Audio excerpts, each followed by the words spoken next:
welcome to Popcorn Planet. I am Andy Signor, and I'm so excited to be here with screenwriter Ed Solomon. You know his work. He's done so many amazing films, from Bill and Ted's Excellent Adventure, Bill and Ted's Bogus Journey, Men in Black, Now You See Me, Now You See Me Too, Charlie's Angels, Levity, Mom and Dad Save the World, Gary Shandling Show, Laverne and Shirley, What Planet Are You From, Super Mario Brothers for 2 weeks. He didn't really worry a lot on that one, thankfully. Thank you for that. And the brand new Bill and Ted Face the Music, opening in theaters and on demand on August 28th.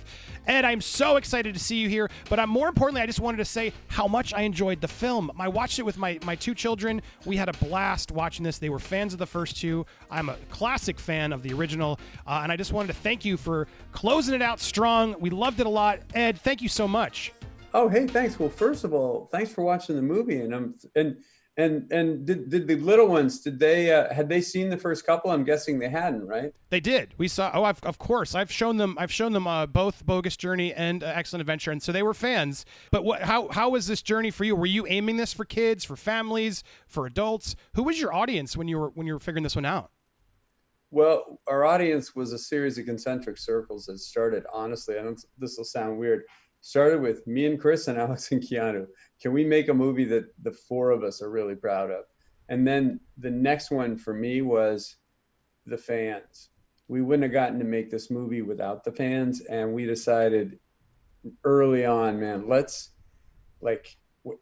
we know people have been waiting a while for this thing, which surprised us, by the way, because when the first couple movies came out, we were like, I guess we're done, but we had no idea that the movie would somehow grow in culture over this last few decades. So thanks to social media, the fans got to really speak out, which is the thing that got the financiers finally, after 10 years of trying to get this thing made, finally hear that there was an audience. And so because of that, Alex Winter and I talked a lot about, we really want to make sure we deliver the movie to the people who've been waiting for it, So that was the next circle, I guess, that we were shooting for. And then after that, we wanted it to be a movie because, hey, we all have families now, When we wrote the thing and when Alex and Keanu were in it, we were literally adolescents, I mean, I was 23 years old with the emotional maturity of a probably 14-year-old. And Chris Matheson was 1 year older than me. But we both felt like we were, we were relatively unevolved young men, writing a young male adolescent fantasy movie.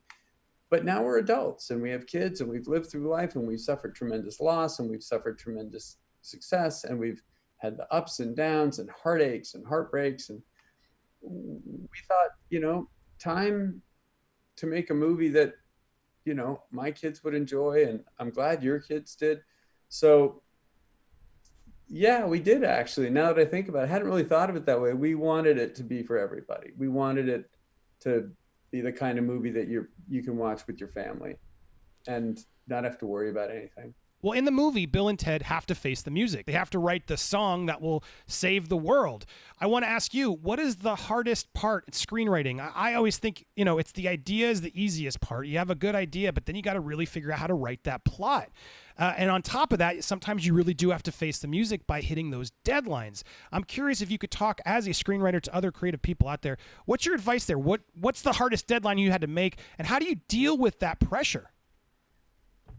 Working under a deadline is one of those skills you need to really acquire. And the key is to know yourself as a writer and know how long it takes you to get to a certain place, and physically fighting to have the emotional and physical space to allow yourself to fail and fail and fail and fail with enough time to then reassess and then rebuild and then move faster and move forward. As a guy who's been doing it for a long time, I'll often use the deadline to force a choice on me that I know I ultimately was going to make. Meaning, I don't have as much time when you're under a strict deadline to weigh one and mull and weigh the other and mull, even though the primary job, I think, as a writer is to mull. It's not to decide, it's to mull. It's not to solve. It's not to solve the problems. It's to figure out what are the actual questions to be asking. So it's diagnosis. Diagnosis is 99% of the game. Cure is 1% of the game, meaning knowing what you're trying to do, knowing how you're trying to do it, knowing the order in which you're going to be doing it are the big choices. And if you've lined those up correctly, you can write it faster. I know I'm getting a little abstruse here, but this is all to answer in service of your question. A deadline to me can force me to go, okay, what is this really going to be? Now choose it and move.